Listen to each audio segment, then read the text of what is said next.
This short video tutorial presents the features of the Generate Factsheet tab of the Operations subsection in the Admin section of Finlens and displays how to use them.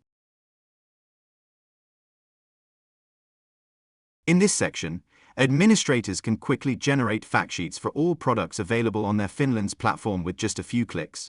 To begin, select the relevant products or share classes. Next, choose the languages in which the factsheets should be generated. Then, set the factsheet end date. This determines the latest data included in the report.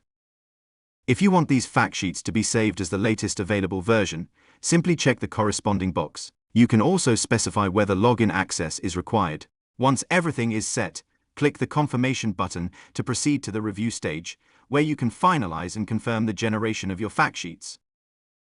Thank you for watching our short explanatory video regarding the features of the Generate Factsheet tab of the Operations subsection in the Admin section of Finlens. We trust that you found it helpful and informative. Please note that to access this subsection within the Admin area, you must have Admin or Product Manager rights. If you have any questions, please don't hesitate to contact us.